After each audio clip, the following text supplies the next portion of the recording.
हाँ अच्छा ड्यूटी आज नहीं है?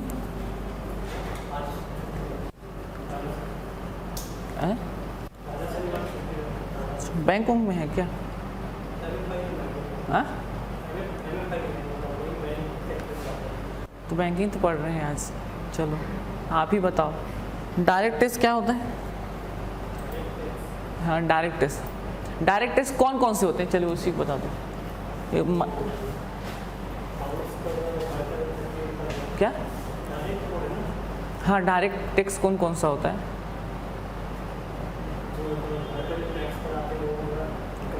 हाँ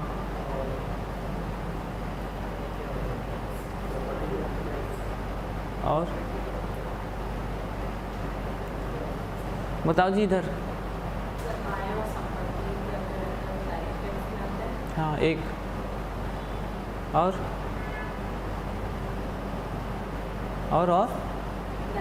हाँ हाँ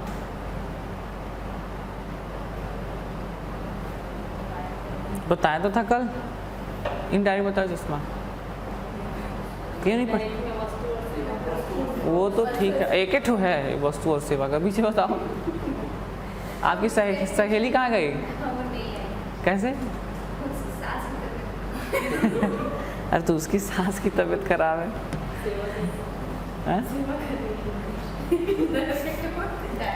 सेवा नहीं कर रही है, समझ नहीं रहे आप। ठीक है अच्छा तो बताया तो था लिस्ट, बताओ तो इंडायरेक्ट।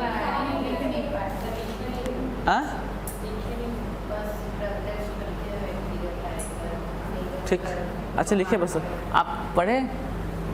ठीक है कल लास्ट क्लास है ना हिंदी की सर, है ना? ठीक हिंदी की हाँ इंग्लिश हो सकता है। चलो देखो तो हम लोग ये देख लिए थे। अच्छा देखो तो सबसे पहले प्रत्यक्ष कर देखते हैं, डायरेक्ट कर है ना। तो डायरेक्ट कर कैसे कर होते हैं? तो प्रत्यक्ष कर वैसे कर होते हैं जो जनता पर सीधे लगाए जाते हैं और जिसका हम लोग स्थानांतरण नहीं कर सकते। आप पे लगा है तो आपको उसको क्या करना पड़ेगा? अदा करना पड़ता है। जैसे बताया ना कराघात और करापात है ना। तो कराघात और करापात यानी करापात है समझिए, वो लगेगा तो आपको देना ही पड़ेगा ऐसा वाला है। यानी संपत्ति कर मान लीजिए लगा है या फिर इनकम टैक्स आपके ऊपर इम्पोज हुआ है तो आप उसको ट्रांसफर नहीं कर सकते, आपको उसको वहन करना है, आपको पे करना है। समझ पा रहे? जैसे मान लो मैं बोला इनडायरेक्ट टेस्ट में क्या होता है? इनडायरेक्ट टेस्ट में आप किसी को और को फॉरवर्ड कर सकते हो, मगर इसमें क्या है आप किसी और को फॉरवर्ड नहीं कर सकते। ये सीधे किसी फर्म या किसी व्यक्ति पर लगाया जाता है, इसी को डायरेक्ट टेस्ट कहते हैं। क्लियर है? थोड़ा समझना। डायरेक्ट टेस्ट क्या होगा? इंडिविजुअल किसी व्यक्ति पर या किसी फर्म पर लगाया जाता है और इसको ट्रांसफर नहीं किया जा सकता। ओके इसको क्या नहीं कर सकते हैं? तो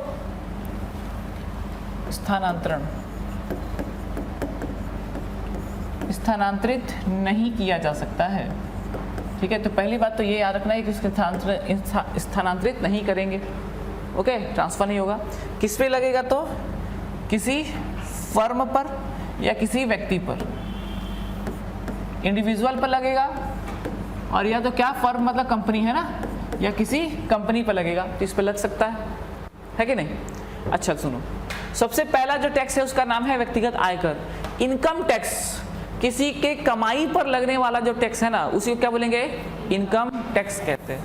ठीक है कमाई पर मतलब जो इनकम हुई है ना, इनकम आपकी इनकम हो रही, कमा रहे हो तो आपको टैक्स देना पड़ेगा। तो किसी की कमाई पर लगने वाला टैक्स क्या कहलाता है? इनकम टैक्स कहलाता है। ठीक है तो ये पहला हो गया इनकम टैक्स। ठीक है उसके बाद देखो दूसरा कर है, ये तो समझ, अरे इनकम टैक्स जा रहे हो ना जी, कमाओगे तो लगेगा वाला हिसाब है ना। दूसरा है निगम कर। निगम कर यानी कॉर्पोरेट टैक्स।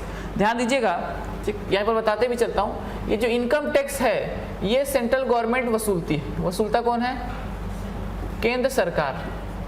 ठीक है ओके और मगर इसका डिस्ट्रीब्यूशन जो है वो राज्य और केंद्र दोनों मिलकर करते हैं। ठीक है इसका थोड़ा सा वो समझिएगा।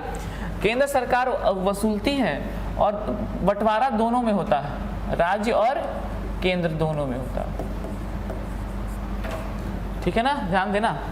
इनकम टैक्स वसूलती है और बंटवारा दोनों में होता है। क्लियर? दूसरा है आपका कौन सा? निगम कर या कॉर्पोरेट टैक्स। किसी भी कंपनी के शुद्ध प्रॉफिट पर लगने वाला टैक्स क्या कहलाता है? कॉर्पोरेट टैक्स कहलाता है, या किसी कंपनी पर लगने वाला टैक्स क्या कहलाएगा, कॉर्पोरेट टैक्स कहलाएगा। देखो सुनो, एक क्वेश्चन आता है, सरकार की आय का सबसे बड़ा स्रोत अगर टैक्स में अगर पूछा जाए तो इनकम टैक्स नहीं है, वो कॉर्पोरेट टैक्स। कौन सा है, कॉर्पोरेट टैक्स। सबसे ज़्यादा सरकार कमाती है किससे, कॉर्पोरेट टैक्स से। फैक्ट 25% लगता है सीधा। सोचो 25% बहुत होते हैं, अगर किसी कंपनी पे लग जाए ना, जैसे कंपनी खोलोगे सीधा आपको 25%, सोचो तो, है ना, बहुत बड़ा है ना जी, जान रहे कि नहीं। बैंक वाले हो गए, बोले ना अभी ठग रहे थे बैंक वालों से, हैं नहीं ठग रहे, नहीं ठग रहे। तो ये सुने इसका कुछ, ये सब बोलो काम ही नहीं रहता सर, दूसरा काम है बोलो। क्या काम करते हैं वैसे, डॉक्यूमेंट वेरिफिकेशन करते हैं, ये सही है कि नहीं, अकाउंट से रिलेटेड कि और कुछ। अच्छा, तो किस टाइप का वेरिफिकेशन करते हैं,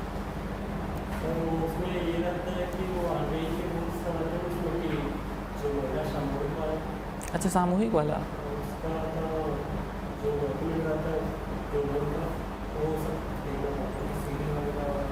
सिविल क्रेडिट स्कोर देखते हो,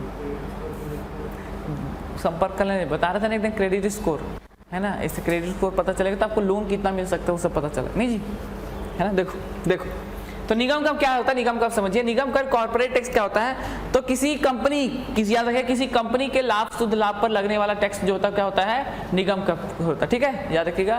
किस पे लगता है, तो कंपनी या फर्म, है ना, के शुद्ध लाभ पर लगने वाला जो टैक्स होता है उसको क्या बोलते हैं हम लोग, कॉर्पोरेट टैक्स बोलते हैं, ठीक है। कॉर्पोरेट टैक्स मतलब समझिए ना, मान लीजिए आपकी कंपनी है और आपने 100 रुपए का प्रॉफिट अर्न किया, ठीक है, तो 100 रुपए का प्रॉफिट अर्न किया ना, तो आपका प्रॉफिट में से 25 रुपए काट लिया जाएगा, 75 रुपए आपको मिलेंगे, ये इसी बोलते हैं कॉर्पोरेट टैक्स। सरकार की, एक क्वेश्चन आते हैं, सरकार की आय का, सरकार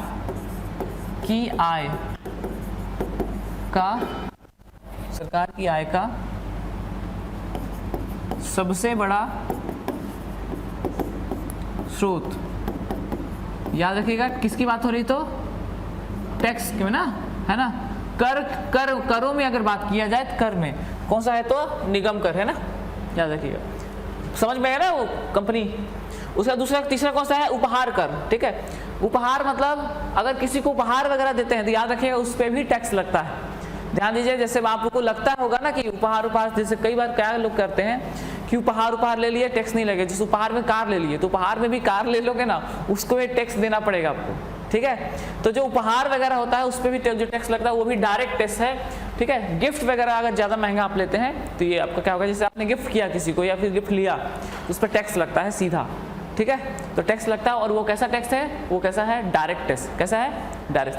नहीं तो ऐसे पता है क्या होता है, ऐसे अगर मान लो उपहार लेने के लिए टैक्स नहीं लगता ना, तो सीधा फैमिली मान लो रिलेशन है या कोई भी है, कैसे भी हवाला का कैसे भी करप्शन करके उधर से सब ट्रांसफर करते रहते हैं, बोले कि उपहार है, गिफ्ट में दे रहे हैं, इसमें क्या टैक्स, इसलिए गिफ्ट में भी टैक्स लगता है, ठीक है। तो याद रखिएगा गिफ्ट में टैक्स लगता है, वो भी डायरेक्ट टैक्स लगता है ना, सीधा सीधा, ठीक है। उसके बाद देखा संपदा या उत्तराधिकार कर, ठीक है, या संपत्ति कर, सीधा सीधा बोल सकते हैं संपत्ति कर। संपत्ति पर भी टैक्स लगता है ना, आपकी जो प्रॉपर्टी है ना, प्रॉपर्टी टैक्स, तो प्रॉपर्टी पर टैक्स लगता है, वो भी direct tax, okay. Direct tax है कौन सा, प्रॉपर्टी पर लगने वाला टैक्स आपका डायरेक्ट टैक्स। प्रतिभूति लेन देन कर, ठीक है। प्रतिभूति लेन देन देखो तो सिक्योरिटी एक्सचेंज, इसमें बताओ शेयर मार्केट की बात हो रही है, शेयर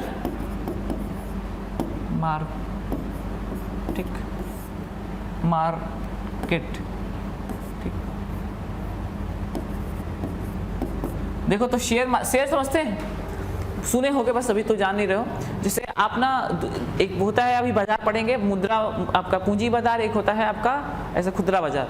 तो पूंजी बाजार में जब हम शेयर वगैरह खरीदते हैं ना, तो बोलते हैं ना शेयर के दाम इतने बढ़ गए, निफ्टी इतना बढ़ गया, सेंसेक्स इतना बढ़ गया, नहीं बोलते हैं। तो शेयर्स खरीदते हैं, जैसे शेयर्स का मतलब होता है अंश, किसी कंपनी का ना अंश। जैसे अंश, मान लीजिए कंपनी है और कंपनी में 100 रुपये लेकर बनी है, तो 100 रुपये उसके शेयर्स हो जाएंगे। तो कंपनी का जो मालिक होता है वो क्या करता है, इसको बेचता है, ओके। और इसको बेचता है, इसी अंश को बेचता है, उसी को बोलते हैं हम लोग क्या बोलते हैं, शेयर्स बोलते हैं। मान लीजिए इसका ये कंपनी है, इसके शेयर्स 100 रुपये बनी है तो शेयर्स का शेयर हो गया। अब मान लो ABCD लोग हैं, ABCD, तो ये 25 खरीद लिया, ये 25 खरीद लिया, 30 खरीद लिया, ऐसे करके खरीदते हैं। तो ये जिसके पास ज़्यादा रहेगा 51% ज़्यादा वो मालिक हो जाएगा। इस तरह से सब अगर शेयर खरीद रहे हैं यानी आप कंपनी में क्या है, आप पार्टनर हो गए। समझ रहे बात को? तो शेयर्स क्या होता है, उसके अंश होते हैं किसी भी कंपनी को स्थापित। तो शेयर अगर आप खरीदते हैं ना और या बेचते हैं तो सीधा टैक्स लगेगा ना जी। कंपनी बढ़ेगी तो शेयर की वैल्यू भी बढ़ेगी, है ना। तो शेयर की वैल्यू बढ़ेगी तो आपको क्या लगेगा, प्रॉफिट होगा, प्रॉफिट होगा तो उस पर टैक्स लगेगा। ठीक है, तो याद रखिएगा शेयर प्रतिभूति लेन देन यही होता है। सिक्योरिटी एक्सचेंज आपका शेयर मार्केट में अगर आप ट्रांजेक्शन करते हैं तो उस पर जो टैक्स लगता है उसको क्या बोलते हैं, हमारा शेयर मार्केट या फिर प्रतिभूति लेन देन। ठीक है, सिक्योरिटी ट्रांजेक्शन टैक्स। उसके बाद स्टाम्प ड्यूटी, और देखो स्टाम्प जानते हो, कभी रजिस्ट्री वगैरह करवाया, ठीक है, स्टाम्प वगैरह लेता है ना, जिससे बता रहा हूँ। डाक टिकट है, डाक टिकट जानते हो, तो डाक टिकट नहीं लेते हैं, स्पीड पोस्ट पर आते हैं, वो सब स्टाम्प की बात हो रही है। ये सब पे डायरेक्ट टैक्स लगता है, वो सीधा सीधा वो टैक्स होता है। ओके, तो स्टाम्प टैक्स तो जो है वो डायरेक्ट टैक्स के में अंतर्गत आता है। हेल्थ टैक्स भी आपका डायरेक्ट टैक्स। तो ये डायरेक्ट टैक्स को याद रखना है, क्वेश्चन पूछा जाता है कि कौन सा डायरेक्ट टैक्स है और कौन सा इनडायरेक्ट टैक्स है। Okay, clear? हाँ ठीक है, एक बार इनडायरेक्ट टैक्स देख लो। उत्पादन कर, आउटपुट नहीं जी, कस्टम एक्साइज ड्यूटी।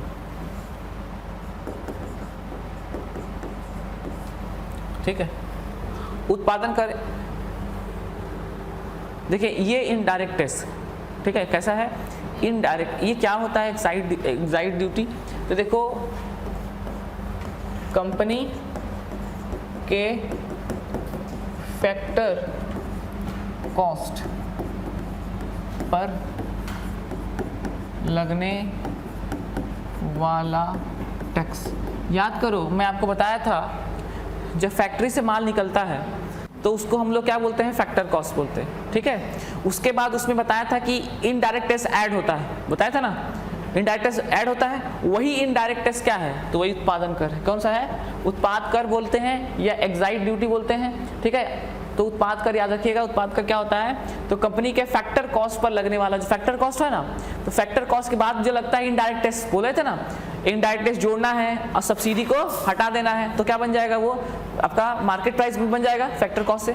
तो फैक्टर कॉस्ट पे लगने वाला जो है वो उसको क्या बोलेंगे हम लोग, उत्पादन कर के नाम से जानते हैं। याद रखिएगा इनडायरेक्ट टैक्स से लगता ही है उसको। ठीक, उसके देखिए बिक्री का सेल्स टैक्स।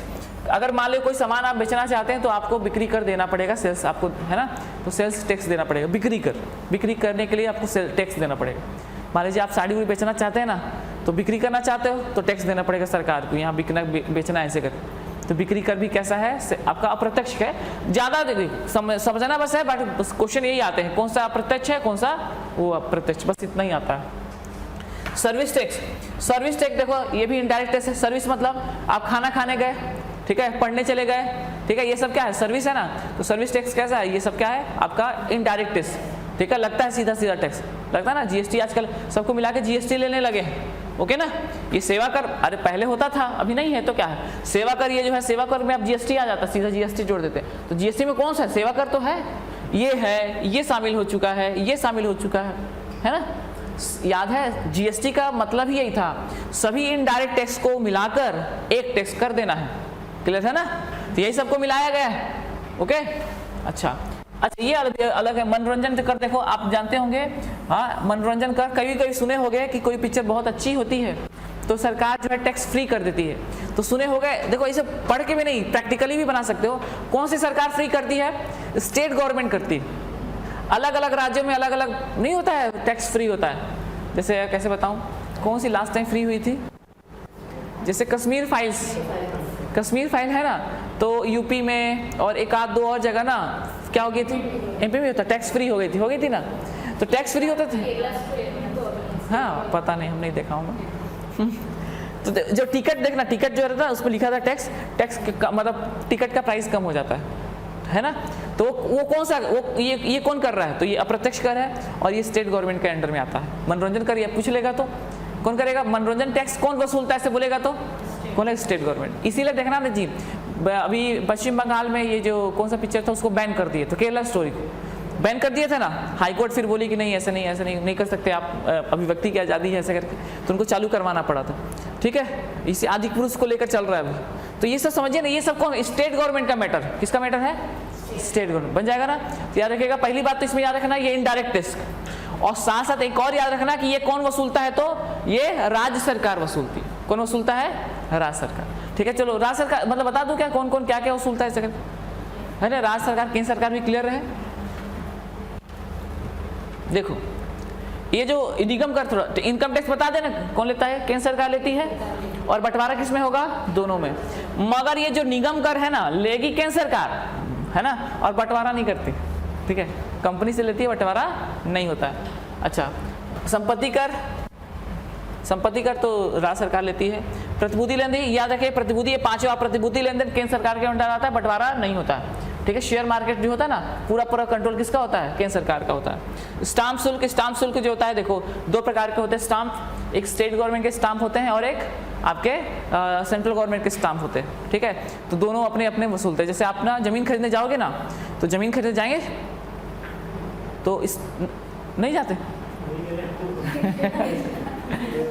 कभी तो जाओगे, हैं, मम्मी पापा से या दादा दादी से पूछना है, जब खरीदने जाते हैं तो नोट रजिस्ट्री करवाते हैं ज़मीन का, और जो एक ठो स्टाम्प आता है ना, सरकार कैसे करवाती है, ये नहीं 50 मांगती नहीं, 50,000 दो, 25,000 10,000 के ना स्टाम्प देती है। ये लो स्टाम्प 10,000 का 25,000 का स्टाम्प रहता है वो।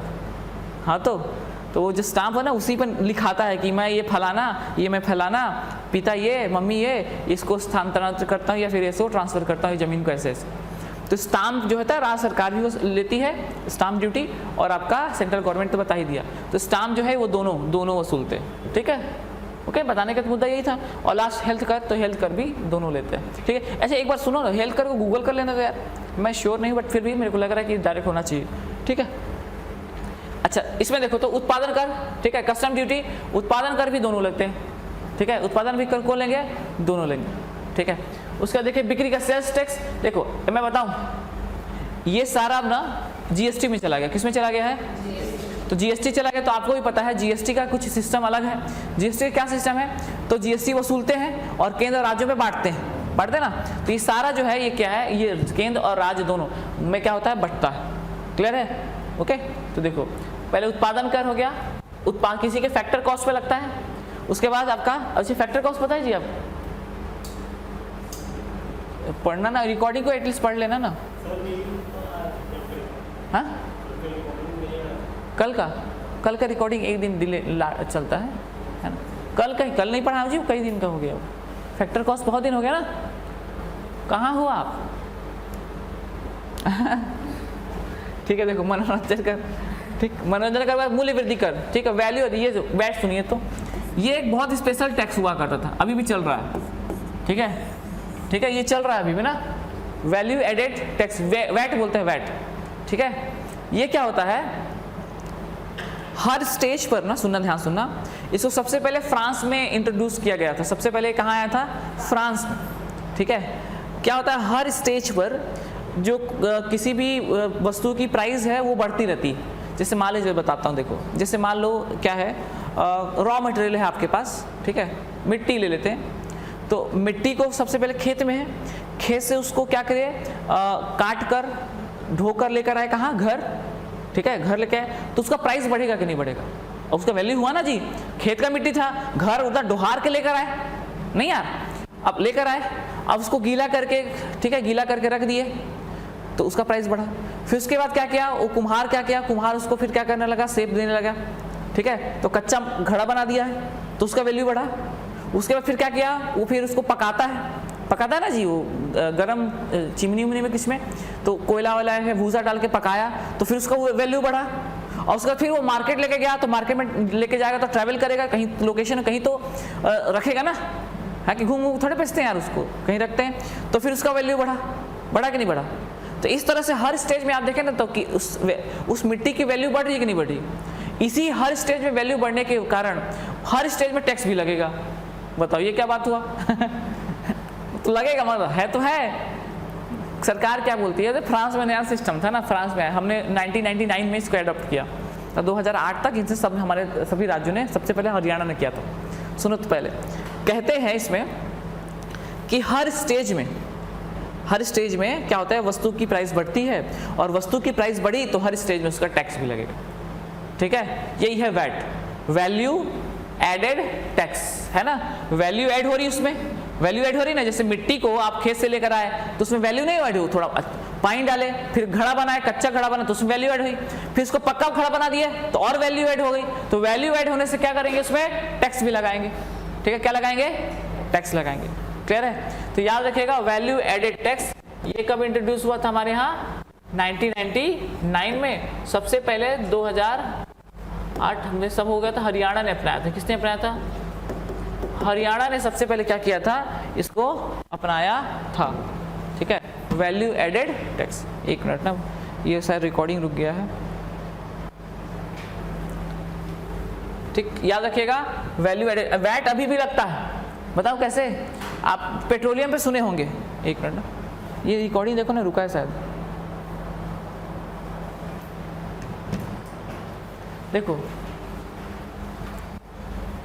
ये ना वैट है ना, ये पेट्रोलियम पे लगता है। किस पे लगता है, किस पे लग रहा है जी, जैसे जीएसटी में यही नहीं है शामिल अभी। ठीक है, कैसे क्या हो पता है, तो क्या होता है, जैसे ये स्टेट गवर्नमेंट हैंडल करती है, और याद रखना ये कौन हैंडल करेगा, राज्य सरकार। ये भी याद रखिए, राज्य सरकार और केंद्र सरकार। कौन, केंद्र सरकार। देखो होता क्या है, जैसे पेट्रोल आया ना तो केंद्र सरकार कम कर, सुना ये बहुत इंपॉर्टेंट है और बता रहा हूँ। हर राज्य में जाओगे ना, हर राज्य में पेट्रोल का दाम आपको अलग अलग मिलेगा। ठीक है, सुने भी होगा, नहीं जान रहे तो जान जाओ। ठीक, कहीं बाहर जाते हो, बाहर यहीं रहते, यहाँ पर 100 रुपये पार है। ठीक है, जैसे आप चले जाओ यूपी, ठीक है, देखो इसमें जाओगे ना तो आपका 97 है। जो बीजेपी शासित है ना वहाँ पर कम है, सबसे ज़्यादा एमपी में है, एमपी में बहुत ज़्यादा है। ठीक है, 107 रुपया। और जगह जगह जाओगे तो रेट ऊपर नीचे होते रहता है, चल रहा है, मिनिमाइज हो गया तो लगता है। ठीक, देखो तो वैट जो है ना, अगर वैट कम करेंगे, वैट ठीक है जो सरकार लगाती है, सरकार का टैक्स है, तो क्या होता है, तो प्राइस क्या होगा, कम होंगे। आपने सुना होगा हमने कम कर दिया है, राज्य सरकार को बोलिए राज्य सरकार कम करे, ऐसा करे वैसा करे, तो कम करते हैं कई लोग नहीं करते। ठीक है, आज चाहे तो सरकार जो है वैट कम कर देगी तो पेट्रोल का रेट कम हो जाएगा, और स्टेट गवर्नमेंट कम करेगी ना। कौन कम करेगा, स्टेट गवर्नमेंट। याद रखिएगा स्टेट गवर्नमेंट का मैटर आता है, तो स्टेट गवर्नमेंट वैट लगाती है पेट्रोलियम पे, यही लग रहा है वैल्यू एडेड टैक्स। ओके, इसीलिए रेट इतना हाई जाता है। और लास्ट है सीमा शुल्क। देखो आयात निर्यात कर, कस्टम ड्यूटी बोलते हैं। कस्टम ड्यूटी देखो सुनो, बता रहा हूँ कस्टम ड्यूटी क्या होता है। किसी चीज़ को इम्पोर्ट करोगे, ठीक है, या एक्सपोर्ट करोगे तो सरकार टैक्स लेती है। केंद्र सरकार क्या है, किसका अंडर में आता है ये, केंद्र सरकार। कस्टम ड्यूटी कौन लेता है, सेंट्रल गवर्नमेंट। ठीक है, जैसे मान लीजिए आप चाह रहे हैं कि मैं ये टेस्ला को तो आने नहीं दे रहे, टेस्ला समझते हैं ना, टेस्ला कार, तो आप चाह रहे हो कि टेस्ला आ जाए, है ना। वैसे चाहने से क्या होता है, नौकरी वाले तो कभी नहीं पाएंगे, मैं बता रहा हूँ सच में, नौकरी वाले के बस का ही नहीं है। ठीक है, टेस्ला उसला ना उधर उनके बस का नहीं, ठीक है, वो बिजनेस वाले का है। सच बता रहे, नौकरी से आप उतना पैसे कभी नहीं पाएंगे। ऐसे उदास होने की जरूरत नहीं, सच है, कड़वा है मगर सच। ठीक है, ना तो BMW, ठीक है, ना तो टेस्ला, कुछ नहीं आएगा। तो मैं बता रहा हूँ बस एक बात, मान लो, एज्यूम कर लो कि मान लीजिए कभी आपने नौकरी के बाद आपने बिजनेस ट्राई किया, और बिजनेस ट्राई किया और बहुत अच्छे एंटरप्रेन्योर बन गए।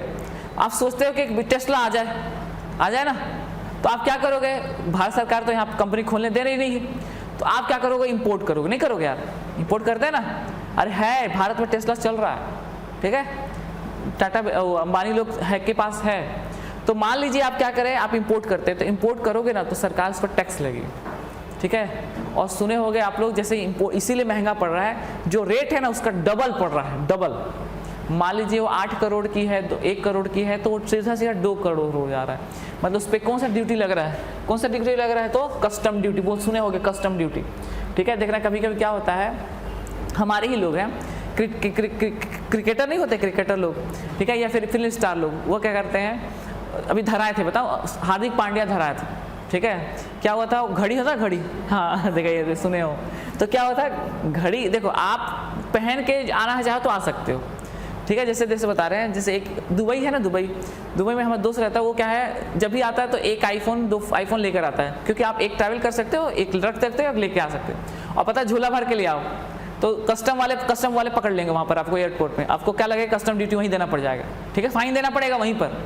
ठीक, कई बार धरा है, शाहरुख खान धरा है, अभी हार्दिक पांड्या घड़ी लेकर आया था, कितना करोड़ का घड़ी था वो, ठीक है, तो वो ज़्यादा वैल्यू का था, ठीक है, ऑलरेडी एक ठो पहना था, 2 ठो रखा था, धर लिए उसको, कस्टम ड्यूटी पटाया तब जाके छोड़े उस घड़ी को, तो पकड़ाते हैं। ठीक है, कई बार कई सामान क्या अच्छा लगता है ना तो रख लेते हैं कि ले जाएंगे यार घर, और उनको पता नहीं रहता है कि यहाँ पर टैक्स भी देना है। तो कस्टम ड्यूटी जो है सेंट्रल गवर्नमेंट, देखो ऐसे ना पढ़ के नहीं, ठीक है, मतलब आप एक बार कभी न्यूज़ भी देखोगे तो नहीं होता है जी, ठीक है, वो जनरल अवेयरनेस जैसा। तो ये कस्टम ड्यूटी देखो, एक बता रहा हूँ, यही तो थे पहले ना हमारे वो समीर वानखेड़े सुने होंगे, जो समीर वानखेड़े जो पहले वो कस्टम ड्यूटी में थे ना मुंबई एयरपोर्ट पे, फिर उनको फिर ट्रांसफर करके ड्रग में सप्लाई वो कर दिया गया, तो फिर वो उसके बेटे को पकड़ लिए थे, शाहरुख खान के बेटे को, है कि नहीं, क्या नाम था उसके बेटे का, आर्यन खान, है ना। कैसे जी, हो कि यहीं की है, यही हो ना, नहीं उधर फेंकाए हैं ना तो पता नहीं चल रहा है। तो कैसे लड़ाई उड़ाई हो गया कहीं लोग से, तो फिर अच्छा, हाँ ठीक, तो मैं बता रहा हूँ, तो कस्टम ड्यूटी में जो है ना, कस्टम ड्यूटी पटाना पड़ेगा, वही है आयात और निर्यात। अगर आप लोग कुछ बेचना भी चाहते हो तो उस पर भी टैक्स लगेगा, आपको तो बस खरीदने का पता है ना। कई बार हमारे कई लोग करते हैं, ठीक है, एक आध दो चीज़ें आप ला सकते हैं जो आप कैरी कर सकते हैं, मतलब कैरी कर सकते हैं मतलब जो जैसे मान लो वॉच है तो पहन के आ जाओगे, चाहे महंगी है तो ठीक कोई नहीं, मगर रख के लाओगे तो फिर क्या है, उस पर कस्टम ड्यूटी चुकानी पड़ेगी, वही कस्टम ड्यूटी है, सेंट्रल गवर्नमेंट लेती है, क्लियर है, ठीक है, और वो वसूलती भी है और रखती भी है ना, याद रखिएगा। देखो कई चीज़ है ना, एक पाँच कराघात वाला बताए, रखना मतलब लेना और वसूलना और डिस्ट्रीब्यूट करना अलग अलग चीज़ है ना। सेंट्रल गवर्नमेंट सोचते नहीं उसका पैसा कहाँ से आता है इतना सारा, है ना, तभी तो इतना सारी योजना चला, ये सब तो लेती है। कस्टम ड्यूटी याद रखिएगा, सीमा शुल्क बोलते हैं इसको, ठीक है, आयात निर्यात कर या कस्टम ड्यूटी बोलते हैं, इंपोर्ट एक्सपोर्ट टैक्स के नाम से भी जाना जाता है, ठीक है। किस प्रकार का टैक्स है, इनडायरेक्ट टैक्स, कैसा है, इनडायरेक्ट, याद रखिएगा, ठीक है। और लास्ट हमारा प्रशुल्क है, टैरिफ है, तो कभी कभी जो एक्स्ट्रा शुल्क लगाते हैं उसके, इसमें ना देखो, तो ये हमारा क्या होगा, इनडायरेक्ट टैक्स हो गया, बन जाएगा। तो सुनो तो क्या है, पहले क्या है आपका एक्साइज ड्यूटी, उत्पादन कर, बिक्री कर, सेवा कर, मनोरंजन कर, मूल्य वृद्धि कर, सीमा शुल्क, ठीक है। प्रशुल्क मतलब एक्स्ट्रा है, एक्स्ट्रा शुल्क लगता है इसमें ना कुछ को मिलाकर हमने क्या बना दिया, लिखा है कि नहीं लिखा, हाँ जीएसटी बना दिया, क्या बना दिया है, अच्छा इधर जीएसटी नहीं, तो जी इनडायरेक्ट टैक्स में मैंने ग्राफ बनाया था, एक जीएसटी हो गया, स्टाम्प ड्यूटी हो गया, स्टाम्प ड्यूटी, ठीक है। उसके बाद नहीं, स्टाम्प ड्यूटी नहीं है जी, है ना, ये डायरेक्ट, हाँ डायरेक्ट रखता है, 50 रुपये लिखा था, 50 रुपये होता है, डायरेक्ट है ना। उसके बाद कस्टम ड्यूटी है और एक्साइज टैक्स, ठीक है। उसके कौन सा होगा, डायरेक्ट टैक्स में इनकम टैक्स हो गया, कैपिटल गेन हो गया, कॉर्पोरेट टैक्स हो गया, स्टेट टैक्स, वेल्थ टैक्स हो गया, है ना। आपका क्या बोलते हैं, ये उसके है, ये वेल्थ टैक्स याद रखेगा, क्या बोलते हैं आपका स्वास्थ्य कर, ठीक है। नेक्स्ट देखो, तो एक चीज बतानी थोड़ी सी, जीएसटी छूट जा रहा है ना, जीएसटी एक 2016 ही लिख देता हूँ, 101वां संविधान संशोधन, कौन सा याद रखिएगा,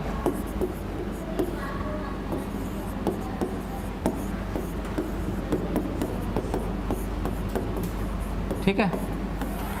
क्या है, 101वां नंबर का संविधान संशोधन करके क्या जोड़ा गया है, तो हमारा जीएसटी को जोड़ा गया, गुड्स एंड सर्विसेज टैक्स। ये इसके क्या है, तो एक प्रकार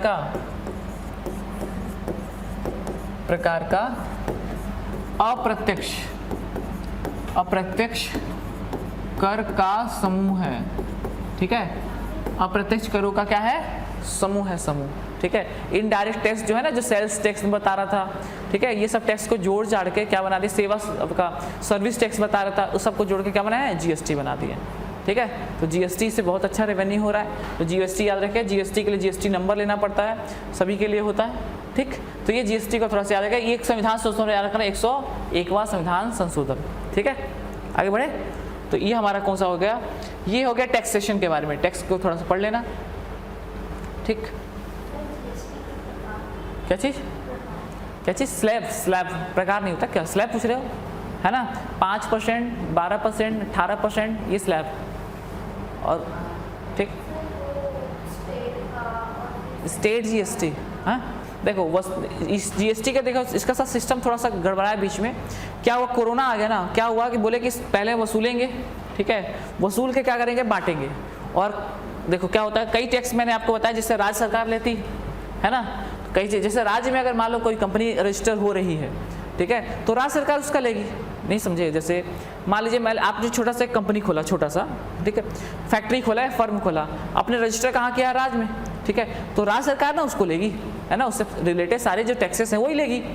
तो वो लेगी तो अब क्या होगा, देखो इसमें से कुछ इनडायरेक्ट टैक्स भी है, तो इनडायरेक्ट टैक्स अब क्या हुआ है, सबको मिलाकर किसको, जीएसटी में देना है। तो जीएसटी राज्य का कंसर्न ये था कि राज्य सरकार कहती थी कि हमको लॉस होगा, हम देते रहे और बंटवारे के समय हमको कम मिलेगा। तो सेंट्रल गवर्नमेंट कहा कि अगर बंटवारे के समय आपको कम मिल रहा है तो हम क्या करेंगे, 3 साल तक आपको अगर कुछ जो कमी बेसी है उसको हम लोग ठीक करेंगे।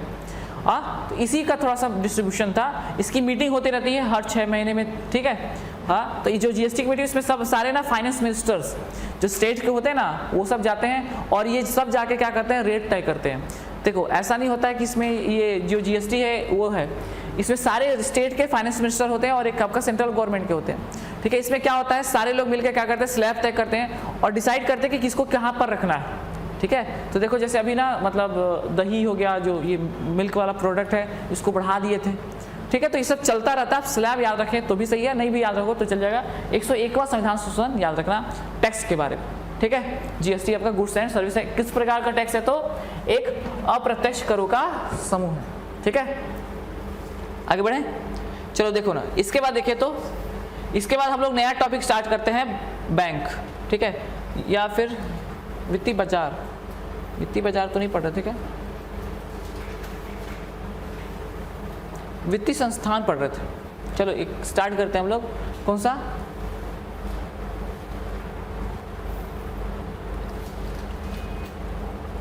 वित्तीय बाजार बाद में देखेंगे, ठीक है। नेक्स्ट टॉपिक में हेडिंग डालिए, ठीक है, फाइनेंशियल इंस्टीट्यूट्स, वित्तीय संस्थान, ठीक है। वित्तीय संस्थान को देखना है, चलो देखो वित्तीय संस्थान क्या होता है, पहले सुन लीजिए। ऐसे संस्थान जो जनता से लेन देन कर, ऐसा संस्थान जो सरकार और जनता के बीच मध्यस्थता का काम करते हैं, ठीक है, उनको क्या बोलते हैं, वित्तीय संस्थान कहते हैं। फाइनेंशियल लेन देन में क्या करते हैं, सहायता देते हैं, उसको क्या बोलते हैं, वित्तीय संस्थान कहते हैं। फिर सुन लो, फाइनेंशियल इंस्टीट्यूट क्या होते हैं, ऐसे संस्थान जो सरकार और जनता के बीच मीडिएटर का काम करेंगे और तथा उनको फाइनेंशियली हेल्प करेंगे, या फाइनेंशियली क्या करेंगे, आपको फाइनेंशियली प्रोवाइड, मतलब फाइनेंशियल प्रोवाइड करेंगे, फाइनेंस प्रोवाइड करेंगे, उसको क्या बोलेंगे, वित्तीय संस्थान। पैसा उपलब्ध करवाएंगे, उसको क्या बोलेंगे, वित्तीय संस्थान। ये 3 प्रकार के होते हैं, ठीक है। आप लोगों ने अभी तक बैंक ही सुना होगा, ठीक है, इसके अलावा भी कई संस्थान होते हैं, समझ लो। पहला होता है वाणिज्यिक बैंक, कौन सा होता है, बैंक, पहला क्या होगा, बैंक। दूसरा होगा आपका वित्तीय संस्थान, ठीक, और होता है तीसरा होता है गैर बैंकिंग वित्तीय संस्थान। 3 प्रकार के संस्थान होते हैं, ठीक है। पहला कौन सा हो जाएगा, बैंक होगा, बैंक अलग चीज है, ठीक है। और ये आपका वित्तीय संस्थान जो है, फाइनेंशियल जो इंस्टीट्यूट है, ये अलग थोड़ा से। और उसके बाद आपका गैर बैंकिंग वित्तीय कंपनियां, ये आपका बैंकिंग का काम नहीं करती हैं, बट उसके अलावा भी, उसके बाद भी जनता से जुड़ी होती हैं। 3 प्रकार के होंगे, ठीक है। वित्तीय संस्थान कितने प्रकार के, 3 प्रकार के, कौन कौन से, बैंक, वित्तीय संस्थान और आपका गैर बैंकिंग वित्तीय संस्थान। एक minute,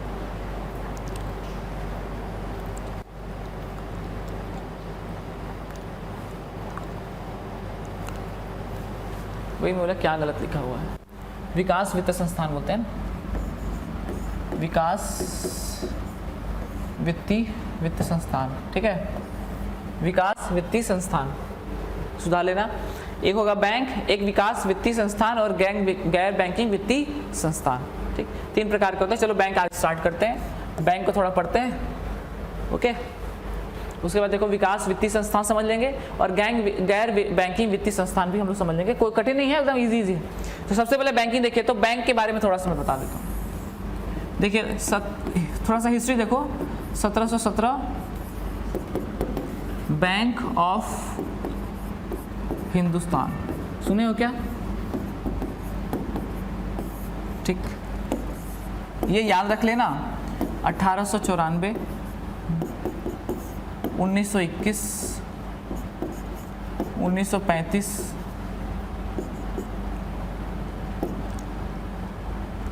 1954, 55,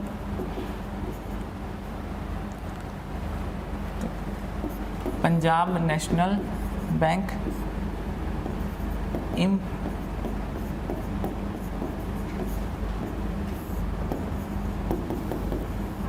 imperial bank, RBI, SBI. देखो इंपॉर्टेंट मैंने लिख दिए, ठीक। फिर भी अगर और भी हैं बट फिर भी देखो इसको सुनो पहले। अगर देखो बैंक की बात करें तो देखो बैंक क्या होता है, बैंक जो जनता से लेन देन करते हैं, ठीक है। सबसे पहले इतिहास की बात तो भारत का सबसे पहला जो बैंक है 1717 में, ठीक है, फ्रांस वालों लोगों ने खोला था, ठीक है, यूरोपीय लोगों ने खोला था। कब खोला था? 1717। और उस बैंक का क्या नाम था? बैंक 1770 है ना, 1770, ठीक है। बैंक ऑफ हिंदुस्तान नाम था। क्या नाम था? Bank of Hindustan. तो बैंक ऑफ हिंदुस्तान जो है सबसे पहला जो भारत का बैंक है, यही पहला है तो पूछ सकता है। तो भारत का पहला बैंक कौन सा हो जाएगा? तो बैंक ऑफ हिंदुस्तान। कब खोला गया था? तो 1770। कब खोला गया था? 1770, याद रहेगा। उसके बाद और भी बैंक खोले गए थे। आप उसके बाद याद रखना 1894 पीएनबी, पंजाब नेशनल बैंक, सुने तो होगे, ठीक है। बहुत उसमें घोटाला होता है ना। उसको वही तो नीरव मोदी भागा था उसी को पैसा को लेके, है ना। मैनेजर लोगों को पटा लिया था, ठीक है, वो पैसा लेके भाग गया। देखो वही डॉक्यूमेंट वेरिफिकेशन होता है। देखो बता रहा, अब इन्हीं का नहीं, मतलब जैसे बैंक में क्या होता है, मैनेजर रहता है और भी लोग रहते हैं, तो डॉक्यूमेंट चेक किया जाता है, ठीक है। तो डॉक्यूमेंट चेक करने में क्या हुआ, वो जो व्यक्ति है जो काम करता है उसने हाँ सब ओके बोल दिया, पैसा लेके चले गए। तो देखो 1894 पंजाब नेशनल बैंक जो है ये हमारा भारतीयों द्वारा संचालित प्रथम बैंक था, ऐसे याद रखना, ठीक है। ये तो प्रथम है, इसको याद रखना ही है। और ये भारतीयों द्वारा, किसके द्वारा? भारतीयों द्वारा संचालित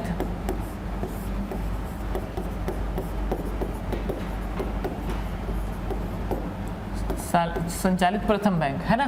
भारतीयों द्वारा संचालित प्रथम बैंक कौन सा हो जाएगा? तो आपका पंजाब नेशनल बैंक आज भी है, ठीक है। 100 साल हो गए उसको, उससे ज़्यादा हो गए, ठीक। उसके बाद देखिए नेक्स्ट हमारा इंपीरियल बैंक 1921। ये जो बैंक है ना, ये 3 बैंकों से मिल करवाना था, ठीक। क्या हुआ जी, वही काम करते हो क्या? देखो देखो देखो देखो, एक होगा बॉम्बे, मद्रास और बंगाल, ठीक है। देखो उस समय ना 3 बैंक हुआ करते थे। बॉम्बे मतलब मुंबई, बड़ा बड़ा 3 ही जगह है ना, बॉम्बे, मद्रास मतलब चेन्नई, और उधर कौन जाएगा? बंगाल, ठीक है। ये 3 बैंकों को मिलाकर 1921 में एक बैंक बनाया गया जिसका नाम था इंपीरियल बैंक। क्या नाम था? Imperial bank. इंपीरियल जो बैंक है वही जो है वो आज का एसबीआई, ओके। तो याद रखिए इंपीरियल बैंक की स्थापना 3 बैंकों को मिलाकर कौन कौन से? बॉम्बे, मद्रास, बंगाल, ठीक है, मिलाकर कौन सा बैंक 1921 में बना है? तो इंपीरियल बैंक बना। इंपीरियल याद रखना, इंपीरियल बैंक को एसबीआई। उसके बाद क्या हुआ 1935 में? आपको पता है 1935 में भारत शासन अधिनियम आया। और भारत शासन, अच्छा सुनो एक और चीज़, 1921 से बना ना ये हमारे भारत का केंद्रीय बैंक हुआ करता था। कैसा बैंक था? मैं आपको केंद्रीय बैंक बता चुका हूँ ना, जहाँ तक मेरे को पता है। जब मैं मौद्रिक नीति बता रहा था तो बताया था कि मौद्रिक नीति का निर्धारण कौन करता है? तो हमारे जो केंद्रीय बैंक होता है, सेंट्रलाइज्ड बैंक होता है, वो करता है। तो हमारा जो बैंक था आरबीआई बनने से पहले, तो इंपीरियल बैंक ही आपका केंद्रीय बैंक की भूमिका निभाता था। यानी मेन जो बड़ा बैंक है ना वो कौन सा था? इंपीरियल बैंक, है ना। और उसके बाद आरबीआई की स्थापना हुई कब? भारत शासन अधिनियम 1935 की धारा से, ठीक है। और इसमें आप याद रखें 1936-37 में बना था ये। आरबीआई के बाद इसका राष्ट्रीयकरण कब हुआ? तो 1 जनवरी 1949 को इसका क्या हुआ? राष्ट्रीयकरण। और इसको हमारा केंद्रीय बैंक बना दिया। क्या बना दिया गया? तो केंद्रीय बैंक। तो ये हमारा अभी क्या है? हमारा केंद्रीय बैंक है या सेंट्रलाइज बैंक है।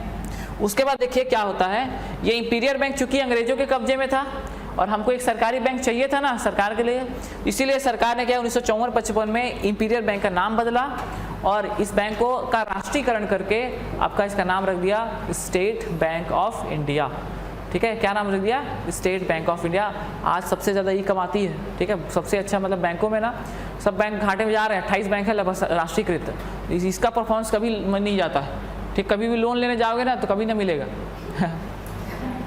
मतलब आप लोगों को नहीं देंगे, ऐसे कहने का मतलब है, मतलब इन लोगों का ना सिस्टम ऐसा है कि मतलब रूड क्या है, जैसे आप नौकरी वोकरी वाले हैं तो सरकारी नौकरी वाले हैं तो एक बार चलो पूछते हैं, कुछ भी अगर मान लो करते हो ना इधर, तो उन लोग को ट्रस्ट नहीं है, वो नहीं देंगे, उसका पैसे कम ही नहीं है, ठीक, घाटे में जा नहीं रहे तो लोन वोन जल्दी देते नहीं, ओके। और जाओगे तो सीधा इस काउंटर में तो जाओ, उस काउंटर में तो 3 नंबर तो 5 नंबर तो 7 नंबर बेचते रहते हो, काम टाल सरकारी है ना, टालते रहते। तो SBI याद रखिएगा, ये क्या है आपका 1954-55 में SBI, तो SBI की हिस्ट्री ये रही, SBI अभी हम सबसे प्रॉफिटेबल है। उसके देखिए क्या हुआ, इंदिरा गांधी जी आई, और इंदिरा गांधी देखो बैंक तो थे, और उस समय बैंक बताए, अभी भी बता रहे हैं, उस समय से लेकर बीच में बहुत सारे बैंक क्या होते थे, पैसा जमा करते थे भाग जाते थे, पैसा जमा किया और भाग जाते थे, तो उन्होंने क्या किया, राष्ट्रीयकरण कर दिया, बैंकों को क्या कर दिया, राष्ट्रीयकरण, नेशनलाइजेशन। राष्ट्रीयकरण मतलब सरकारी, मान लो सुनो ऐसा है हो जाए, देखो समझना एग्जाम्पल से, जैसे कोचिंग में बैठे हो पढ़ रहे हो, सरकार का मूड आया, बोले कि ये संस्थान में जितने लोग इस क्लास में पढ़ रहे हैं ना सबको राष्ट्रीयकरण कर दिया, नेशनल मतलब सबको क्या हो गया, परमानेंट कर दिए, है ना, कोचिंग है सीधा ज्वाइनिंग ले लिए, तो ये क्या हो जाएगा आपका राष्ट्रीयकरण मतलब सरकारी हो गया ना।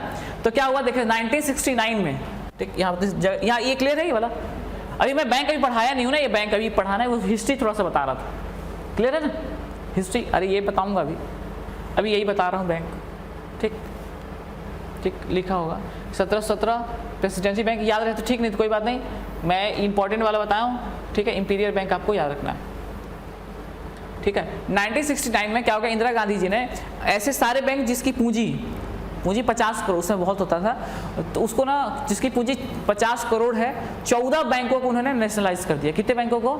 14। उसका उनके बाद बहुत आलोचना हुई थी, एकदम नई आई थी उस समय, ठीक है, एकदम नया अभी राष्ट्र प्रधानमंत्री बनी थी, और उन्होंने बहुत बड़ा डिसीजन लिया, एकदम बैंक अमीर आदमी, बैंकों के अमीर आदमी लोग अमीर चला रहे हैं, और उन्होंने क्या किया, इसको बोले कि राष्ट्रीयकरण करना है।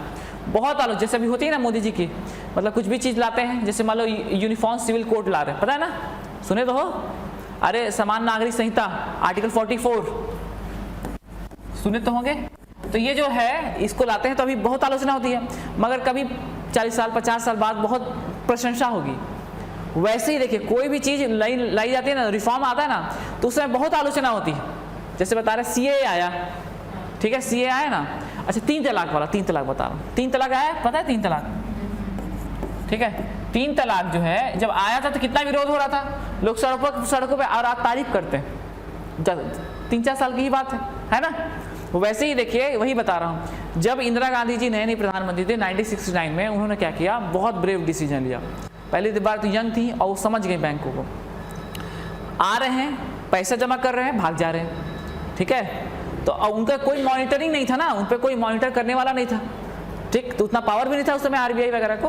तो उन्होंने क्या किया, 14 बैंकों पकड़े, 50 करोड़ से जिसकी राशि ज़्यादा है सबको क्या कर दिया, राष्ट्रीयकरण कर दिया, ठीक है। तो 1969 में याद रखें सबसे पहले 14 बैंकों का राष्ट्रीयकरण हुआ था, जिसकी पूंजी कितने से अधिक होनी चाहिए थी, 50 करोड़ से, ठीक है। ये हुआ, जब ये हो गया तो उसके बाद उनको मतलब पद छोड़ना पड़ा था, बहुत बवाल हुआ, तब कांग्रेस वाले ही कर रहे थे। उसके बाद एक और बात याद रखिएगा, ये कहाँ से आया, 1980 है जी 1980 में 6 बैंकों का और राष्ट्रीयकरण किया गया। कितने बैंकों का?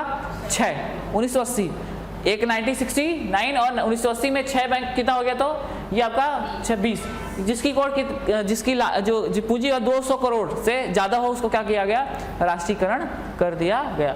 इस तरह से 20 हो गया ना, अभी 28 से बता रहे थे, तो देखो 6 हो गया, SIDBI, अभी बताऊंगे SIDBI क्या होता है, IDBI, SBI एसोसिएट 5 एसोसिएट, जैसे देखो bank of Madras, bank of Mysuru, bank of Ahmedabad, ऐसे बैंक ऑफ ऐसे करके 5 एसोसिएट बैंक मर्ज कर दिए हैं। महिला बैंक एक ठो था, ठीक है, ये भी बंद हो गया है।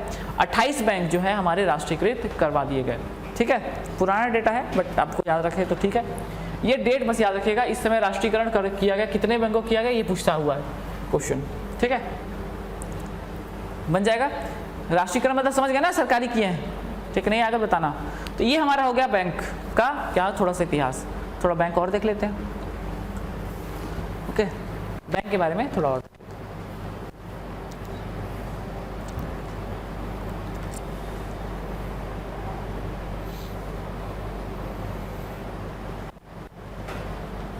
ठीक, चलो देखो आते हैं इस पे। सबसे पहले हम लोग स्टार्ट करते हैं कौन सा, बैंक और बैंक में सबसे करते हैं स्टार्ट वाणिज्यिक बैंक, ठीक है। कौन सा बैंक? ठीक है, एक्चुअली ये सारे वाणिज्यिक बैंक ही हैं, फिर भी वाणिज्यिक बैंक देख लो तो क्या होता है। पहली बात तो बैंक थोड़ा याद रखना, वित्तीय बाजार बाद में देखेंगे। बैंक या अनुसूचित बैंक,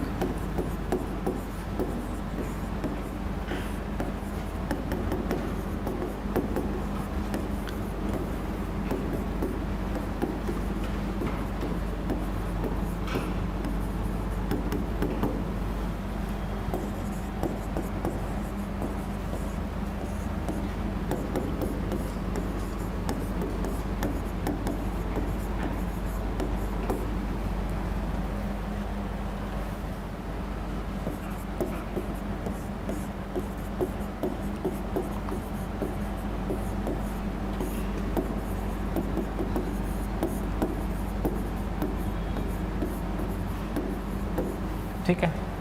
ऐसे सारे बैंक जो आरबीआई 1934 की धारा या अनुसूची 2 में रजिस्टर होते हैं, सबको हम लोग क्या बोलते हैं? अनुसूची बैंक बोलते हैं। देखो बैंक खोलना है ना, तो आपको जाना पड़ेगा किसके पास? आरबीआई के पास।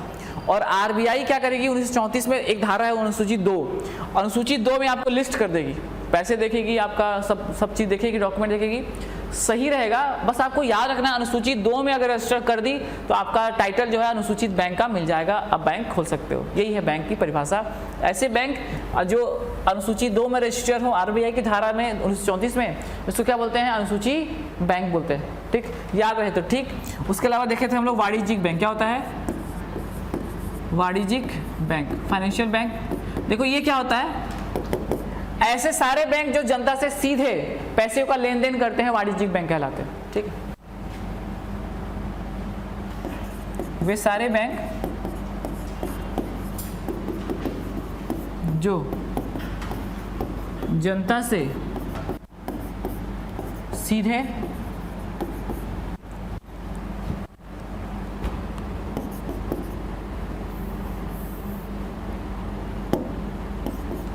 जमा या सीधे लेन देन करते हैं, लिख देता हूं, लेन देन करते हैं। ठीक है, वे सारे बैंक जो जनता से सीधे लेन देन करते हैं, मतलब जमा लेते हैं, उनको ब्याज देते हैं, वो सारे क्या कहलाएंगे? वाणिज्यिक बैंक कहलाते हैं। ठीक है, और बैंक की डेफिनेशन ही यही है। बैंक क्या होते हैं? तो यही डेफिनेशन है, वो अनुसूची 2 में रजिस्टर हो और जनता से सीधे क्या करे? उधारी ले, मतलब उधारी जमा करे, लेन देन ले, ठीक है, ऋण ले। तो ये सारे चेक क्या कहलाएंगे? आपके वाणिज्यिक बैंक। सीधा जनता से कनेक्शन रहेगा ना, थोड़ा याद रखना इसको, तो वाणिज्यिक बैंक होगा। यही अंतर हो जाता है बेसिक। ठीक है, ओके। तो ये वाणिज्यिक बैंक हो गया। वाणिज्यिक बैंक में हम लोग किसको किसको पढ़ते हैं? तो वाणिज्यिक बैंक में मुख्य रूप से हम लोग किसको पढ़ेंगे? देखो वाणिज्यिक बैंक में हम लोग वाणिज्यिक बैंक में सहकारी बैंक, क्षेत्रीय बैंक और स्थानीय बैंक। ठीक है, आप लोगों ने ग्रामीण बैंक सुना होगा, ठीक है, सुना है ना? तो ये देखो सहकारी बैंक, क्षेत्रीय बैंक, स्थानीय बैंक वही ग्रामीण बैंक है। ठीक है, इसी को हम लोग को पढ़ना है। तो थोड़ा सा इसको देख लेते हैं और उसके बाद हम लोग देख लें वित्तीय विकास वित्तीय संस्थान। ये जनता से सीधा डील नहीं करते। ओके, विकास वित्तीय संस्थान जनता से सीधा डील नहीं करेंगे। ओके, ये किससे डील करेंगे? तो ये बैंकों से डील करेंगे। ओके, और बैंक किसे डील करता है? हमसे। एग्जांपल बता देता हूँ, जैसे देखो ना, विकास वित्तीय संस्थान क्या होती हैं? जैसे नाबार्ड है, इसका फुल फॉर्म भी कहीं पूछ देता है, स्थापना पूछा हुआ है। ठीक है, तो देखो नाबार्ड क्या है? एग्रीकल्चर से रिलेटेड बैंक। ठीक है, ये क्या करेगा? लोन देता है। तो लोन जनता को नहीं देगा। ठीक है, देखो मान लो आपको चाहिए लोन, क्या लेना है आपको? ट्रैक्टर लेना है, खाद लेना है, लोन चाहिए ना? तो लोन चाहिए तो आप किसके पास जाओगे? बैंक के पास। कौन से बैंक? वाणिज्यिक बैंक। अभी बताया ना, ऐसे बैंक जो जनता सीधा, तो जनता भी तो उसी के पास जाएगी क्या? तो जनता जाती है इन बैंकों के पास। ये है ना वाणिज्यिक, ये वाले जो बैंक है, अब ये जनता सीधा लेन देन हो रहा है। अब इन लोगों के पास पैसे कहाँ से आएंगे? ये भी देखो ना। तो मान लो आपको किससे लेना है? आपको ग्रामीण बैंक से लेना है लोन, तो ये नाबार्ड उसको पैसा दे देगी। किसको दे देगी? उसको। ठीक है ना, और फिर उसके माध्यम से आप ले लोगे। इन लोग रिस्क फ्री रहते हैं थोड़ा सा। ठीक, कैसे फ्री रहते हैं? इन लोग बैंक को दिया भाई, पैसा तो देना पड़ेगा। ठीक, तो थोड़ा सा याद रखिएगा, यही है विकास वित्तीय संस्थान। ठीक है, ये जो इरबी सिरबी दिख रहा है ना, ये फैक्ट्री वगैरह को लोन देते हैं इसके माध्यम से। और आपका गैर बैंकिंग वित्तीय संस्थान, देखो ये जमा लेते भी हैं और उधारी देते भी हैं। ठीक है, ये जमा नहीं लेते, ठीक है, मगर उधारी देते हैं। क्लियर है? अंतर समझ है? विकास वित्तीय संस्थान जो है ये जनता से जमा नहीं लेते, और ये क्या करते हैं, जमा लेते भी है और उधारी देते भी है। दो चीजें होती है ना, एक तो जमा लेना, जमा करना पैसे को, ठीक है, और एक क्या करना, उधारी देना। तो ये दोनों काम करते हैं, ठीक है। डेफिनेशन में ये आएगा कि जमा भी लेते हैं और क्या करते हैं, उधारी देते हैं। मगर ये जमा, ये सीधा जनता टच नहीं है, तो जमा कहाँ से लेगी, है ना, जमा नहीं लेती है, सिर्फ उधारी देती है। और ये एक अलग चीज है, वो गैर बैंकिंग लिखा भी है, गैर बैंकिंग वित्तीय संस्था, मतलब बैंकिंग में वो नहीं आती है, गैर बैंकिंग, ठीक है, नॉन बैंकिंग फाइनेंशियल इंस्टीट्यूट्स। तो नॉन बैंकिंग जो फाइनेंशियल इंस्टीट्यूट्स हैं ये अलग चीज होती है, क्या होता है, तो ये जमा लेती हैं, वो सब अलग चीज है, इसको हम लोग बाद में देखेंगे, LIC वगैरह आता है उसमें, ठीक है। तो इसको हम लोग को पढ़ना है। एक वाणिज्य बैंक हो गया, सहकारी क्षेत्रीय और बैंकों को हम लोग देखते हैं। चलो देखिए, खत्म कर लेते हैं यार इसको। देखो वाणिज्य बैंक हो गया ना, नेक्स्ट देखो तो सहकारी बैंक,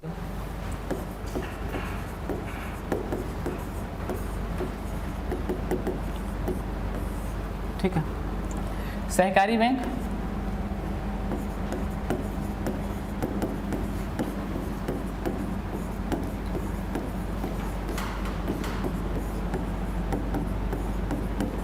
सहकारी समिति की सिफारिश पर खोला जाता है, जो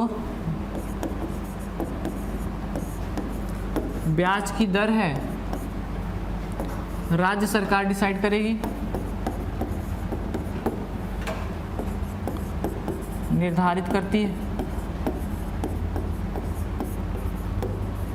है। इसके अलावा होगा अपेक्स, उसके बाद राज्य स्तरीय, जिला स्तरीय, सेंट्रल बोलते हैं, सेंट्रल, उसके बाद ग्रामीण स्तरीय।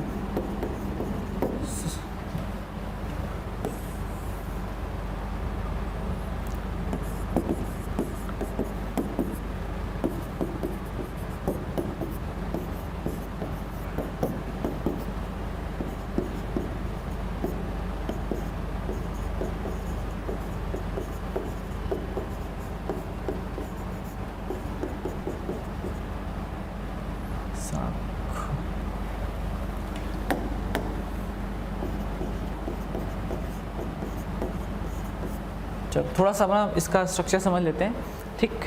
देखिए, सहकारी बैंक जो है राज्य सरकार के सहकारी जो समिति है उसकी सिफारिश पर इसका गठन किया जाता है। ये जो सहकारी बैंक है इसमें जो करों का निर्धारण है, मतलब जो टैक्स का मतलब सॉरी कितना ब्याज लगेगा उसका निर्धारण कौन करेगा, तो राज्य सरकार करेगी। ब्याज होता है ना जी, आपको उधारी लोगे तो आपको 1%, 2%, 5% कितना देना है, उसका निर्धारण कौन करेगा, राज्य सरकार करती है। ये मुख्य रूप से आपका अल्पकालिक ऋण देती है। किस प्रकार का ऋण देती है, अल्पकालिक ऋण। किस प्रकार का ऋण देती है, तो याद रखिएगा सहकारी बैंक अल्पकालिक ऋण देती है, ठीक, अल्पकालिक ऋण देती है। ब्याज का डिसाइड कौन करेगा, तो राज्य सरकार डिसाइड करेगी कितना उस पर इंटरेस्ट लेना है, ठीक। इसमें सुनिए, ये स्तर होते हैं, एक अपेक्स होता है, अपेक्स हमारे छत्तीसगढ़ में है, ठीक है। अपेक्स के नाम से जानते हैं। राज्य स्तरीय होगा, राज्य स्तरीय कोऑपरेटिव बैंक, उसका डिस्ट्रिक्ट लेवल पे होगा, डिस्ट्रिक्ट लेवल सेंट्रल बैंक बोलते हैं। देखो आपने सुना देखा होगा आसपास कहीं ना कहीं राज्य मतलब का सहकारी बैंक ऐसे लिखा होता है, सहकारी बैंक मर्यादित ऐसे करके लिखा रहता है, सहकारी होता है तो वही सहकारी बैंक है। फिर जिला स्तरीय होगा, फिर ग्राम स्तर होगा। और देखो इसमें कैसे होता है, देखो पहले यहाँ से पैसा आया, फिर राष्ट्र पे, फिर जिला में जिला सहकारी बैंक में जाएगा, और जिला सहकारी बैंक से कहाँ जाएगा, ग्रामीण बैंक में जाएगा। और यहाँ से फिर ना जो RO वगैरह होते हैं जो कृषि विभाग में होते हैं उनको को बनाया जाता है प्राथमिक कृषि शाख समिति, ठीक है, ध्यान सुनो।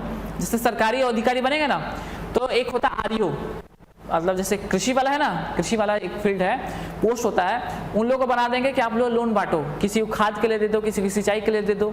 तो ये जो समिति है ना, प्राथमिक कृषि शाख समितियां, इनके माध्यम से फिर जनता को लोन बंटवाया जाता है, ठीक है। जैसे बता रहा हूँ सिविल बना देते। ये सब कभी खेती किसानी करोगे ना, जानोगे जी, सबसे पहले पैसा कहाँ आएगा, अपेक्स, फिर कहाँ जाएगा, राज्य स्तरीय सहकारी बैंक, फिर जिला स्तरीय सहकारी बैंक, फिर ग्रामीण सहकारी बैंक। और उसके बाद इसके बाद पैसा कहाँ जाएगा, जिला के बाद भी अगर यहाँ भी प्राथमिक कृषि शाखा समिति। कई बार क्वेश्चन हमारे छत्तीसगढ़ में पूछा हुआ है, इकोनॉमी से छोड़ो, कि हमारे यहाँ कितनी कृषि शाखा समितियाँ हैं, ऐसे करके प्रश्न आ चुका है। तो उस समय तो 1033 था, मतलब 1333 था, अभी बढ़ गया है 2058 हो गया। कितना है, 2058, अभी और बढ़ गया होगा। ठीक, प्राथमिक कृषि शाखा समितियां क्या होती है पहले सुन लीजिए। देखिए पैसा आ गया ना सरकार के पास यहाँ पर। अब यहाँ से क्या हुआ, जैसे देखो मैं बताता हूँ, जैसे ये मान लो 2 लोग हैं, पीछे 2 लोग हैं और उधर है, तो इनको मैंने क्या किया, अब ये कृषि विभाग से संबंधित अधिकारी हैं, तो इनको मैंने जिम्मेदारी दी थी कि ये पैसे हैं, आप एक शिविर लगाइए, किसानों को बुलाइए, ठीक है, आप मतलब किसी, और एक आपका क्या होगा, वो बैंक वाला अधिकारी आ जाएगा, उसके माध्यम से क्या होगा, जिसको जरूरत होगी बांटेंगे। इस तरह से एक टीम हो गई।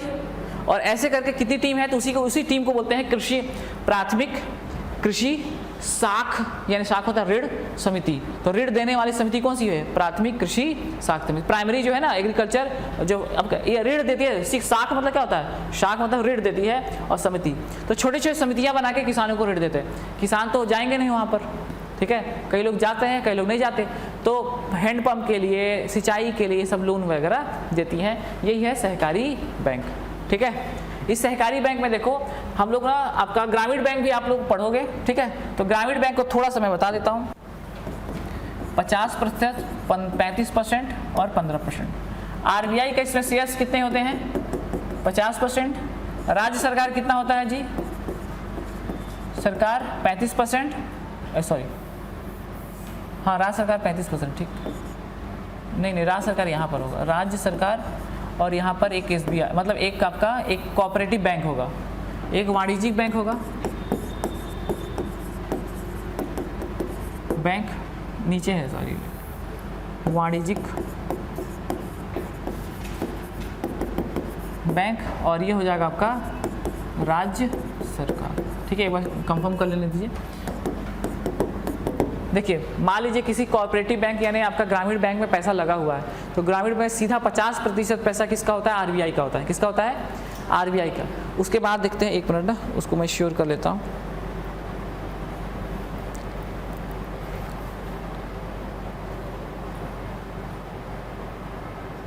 हाँ एक वाणिज्य, उल्टा हो गया, वाणिज्य बैंक का पहले हो गया, सरकार पर ज़्यादा पैसा नहीं रहता, राज्य सरकार, ठीक है। और ये कौन हो जाएगा, उल्टा बोल रहा हूँ, राज्य, ये यहाँ कहता वाणिज्यिक बैंक ना, वाणिज्यिक बैंक, और आपका राज्य सरकार, ठीक, इसको कर लीजिए, ठीक। RBI का कितना शेयर होगा, तो 50%, ठीक है। वाणिज्य बैंक का कितना होगा, कितना, वाणिज्य बैंक का 35%। और वाणिज्य बैंक मतलब कौन, अब बोलो वाणिज्य बैंक नहीं जा रहे, वाणिज्य बैंक मतलब सहकारी बैंक नहीं, अरे वाणिज्य मतलब जो नेशनलाइज बैंक नहीं बताए थे, SBI, IDBI, LIC, ठीक है, ये LIC बोल रहा, आपका वो सॉरी ICICI बैंक, ये सब बैंक हुए ना, वो सब बैंक क्यों से आ जाए, वो वाणिज्य बैंक कहलाएंगे। ये सहकारी बैंक, वो छोटे छोटे बैंक ना होते, ग्रामीण बैंक, आपका सहकारी बैंक, कोऑपरेटिव बैंक होता है ना, तो एक तो होगा ये बैंक, ये मेन बैंक होगा यार, बैंक जो ये बड़ा बड़ा बैंक जिसमें अकाउंट है, आपका किस बैंक है अकाउंट, किस, हाँ और दूसरा नहीं है, एक्सिस में है ना, तो एक्सिस बैंक क्या है आपका, वाणिज्य बैंक, ठीक है। और आपका PNB में तो पंजाब, वही लुटेरा वाला बैंक, ठीक है, तो वो कौन सा है, कौन सा, वो वाणिज्य बैंक है, वो बड़े बैंक समझ गए ना, वो वही तो 28 बैंक बताते हैं, राष्ट्रीयकरण जिसका हुआ है ना, जो PNB में भी जो कर्मचारी होंगे वो सरकारी है वो, ठीक है, समझ पा रहे हो, ठीक है। कौन सा बैंक जी पीछे, बैंक ऑफ बड़ौदा, वो भी, ठीक है, बैंक ऑफ बड़ौदा तो पूरा तो वो नहीं है, ठीक है, वो भी है मगर, ठीक है, ठीक, समझ पाए। तो एक वाणिज्यिक बैंक का पैसा होगा कितना, 35%, कितना परसेंट, 35, और राज्य सरकार कंट्रीब्यूशन कितना होगा, 15%। इस तरह से करके चलता है, ठीक है। वो बैंक कैसे चलता है, इस तरह से चलता है। इसलिए राज्य सरकार के मतलब पैसे कहाँ से आएंगे, तो वो सब मैनेज करके तीनों लोग चलाते हैं। ये किसकी बात बता रहा था, तो लिख लेना हेडिंग ग्रामीण बैंक, हेड डालो, ये ग्रामीण बैंक है ना, ग्रामीण बैंक का ये फाइनेंशियल कंडीशन है।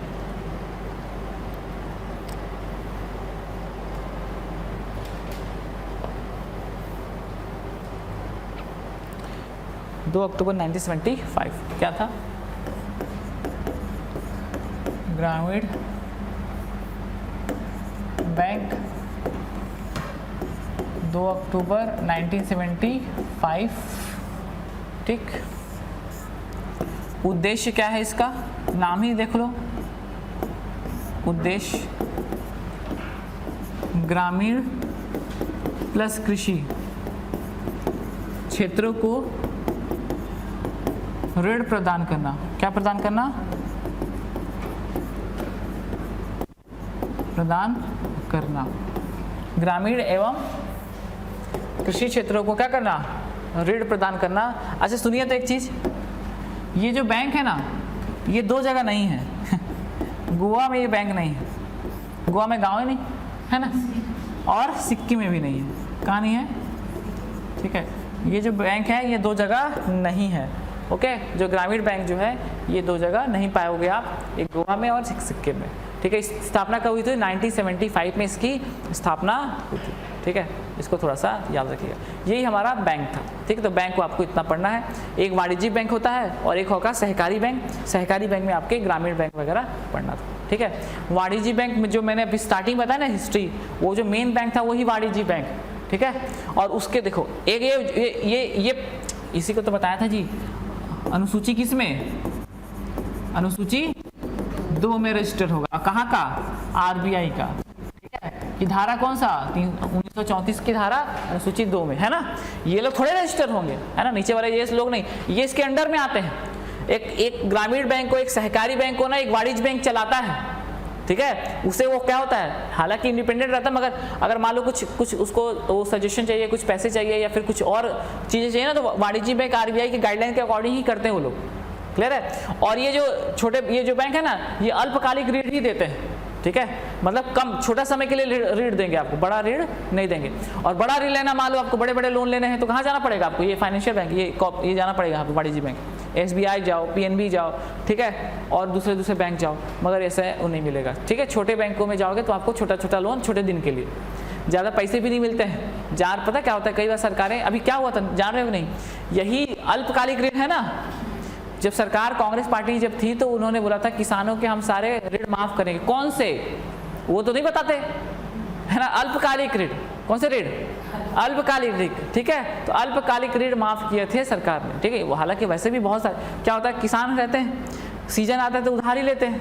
उधारी किस में लेंगे? तो थोड़ा सा बीज खरीदने के लिए ले लेंगे, आपका खाद वगैरह के लिए ले लेंगे। ठीक है, लेते हैं ना, जुताई में पैसे ले लेते हैं, थोड़ा 50,000, 30,000, 10,000, 5,000 ऐसे पैसे रहते हैं। ठीक है, 1-8 लाख रहेगा। ठीक है, ज़्यादा से ज़्यादा, इससे ज़्यादा पैसे नहीं रहते। ठीक है, एकड़ पे जाता है, मान लो 1 एकड़ है तो 1 लाख, हाँ एकड़ पे मिलता है, वही बोल रहा हूँ। तो केसीसी बोलते हैं उस किसान वाला, लेते हैं कि हाँ, तो लेते हैं केसीसी, किसान क्रेडिट कार्ड होता है ना, उस पर लोन लेते हैं, एकड़ पे मिल जाता है। जैसे जिसके साथ रहता है ना, 10 एकड़ है तो 10 लाख आराम से आपको निकल जाएगा।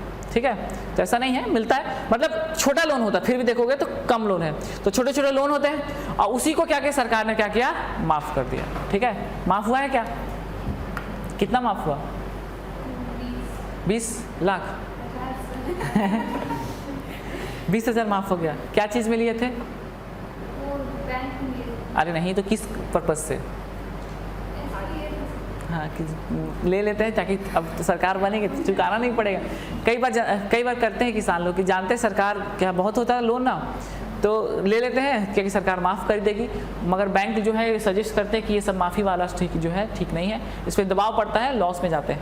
ठीक है, फिर भी आप समझे कि जो अल्पकालिक ऋण है माफ़ किए गए थे, वही अल्पकालिक ऋण कौन देता है? तो ग्रामीण बैंक, सहकारी बैंक वगैरह देते हैं। ठीक है ना, ठीक, तो इसको याद रखिएगा। वाणिज्य बैंक, देखो वाणिज्य में बड़ा बैंक, तो वो क्या, वो भी अल्पकालिक ऋण दे सकता है और देता भी है। ठीक है, तो वो अल्पकालिक साथ दीर्घकालिक ऋण भी देता है, मगर ये जो लोग हैं, ये जो ग्रामीण बैंक वाला, ये दीर्घकालिक लोन नहीं देते। अंतर आ रहा है समझ में? मान लो अगर एसबीआई के पास आप चले जाओ, मेरे को अल्पकालिक ऋण बिल्कुल देगा, क्यों नहीं देगा? उसका एक अलग से शाखा है किसान के वेलफेयर के लिए, वो भी दे देगा। ठीक है, तो अरे देखो एक बड़ा सा पॉट है, ठीक है, बड़ा सा गंजी है, उससे छोटा कटोरी आ जा रहा है, मगर छोटा कटोरी में बड़ा सा पॉट तो नहीं आएगा ना, सिंपल सी बात है। तो ये जो ग्रामीण बैंक है ना, ये अल्पकालिक ऋण देते हैं, बस इसकी सीमा खत्म। मगर जो वाणिज्यिक बैंक है वो अल्पकालिक के साथ साथ दीर्घकालिक और मध्यकालिक ऋण भी देते हैं। क्लियर है? बड़े बड़े लोन देते हैं, बड़े बड़े पैसा वाला। ठीक है। और अल्पकालिक भी लेने जाओगे तो ऐसा बोले गुरुजी बोले नहीं देंगे, ऐसा नहीं है, वो लोग वो भी जाओगे ना, जैसे मान लो SBI से पैसा लेना, वहाँ से भी ले सकते हो आप, ओके, तो पैसे आप कहीं से ले सकते हो, तो ये यहाँ से ज़्यादा पैसे आप नहीं ले पाओगे, ये बोलना चाहिए मतलब था, ठीक है, बन जाएगा। और ये लोग बैंक से फिर कैसे, अगर किसानों को पहुँचाना तो कैसे पहुँचाते हैं, तो ये तो वो वाला सीधा पैसा निकाल लो, और जो किसान नहीं जाते हैं, जो ग्रामीण अंचल में बहुत है, तो वो कैसे करेंगे, तो प्राथमिक कृषि साख समिति, प्राथमिक कृषि साख समिति के माध्यम से ये लोग पहुंचाते हैं, है ना। जैसे मान लो कई किसान जो चले गए तो मिल गया, और कई लोग नहीं जाते हैं तो जिनके अकाउंट भी नहीं है, तो लोग कैसे करेंगे, तो प्राथमिक कृषि साख समिति वाले जो हैं वो पैसा पहुंचाते हैं, ठीक है, बन जाएगा। तो इतना आपको याद रखना था, ठीक है। इसमें से कुछ छूटा है कि वित्तीय बाजार कर ऊपर तो बता दिया हूँ, ठीक, इतना आप पढ़कर आना। इसके अलावा जो नेक्स्ट बच गया ना, विकास वित्तीय संस्थान, ये वाला ये हो गया ना, विकास वित्तीय संस्थान और उधर, ठीक है, गैर बैंकिंग वित्तीय संस्थान, इसको हम लोग देखेंगे नेक्स्ट मंडे को, ठीक है। आज के लिए इतना ही।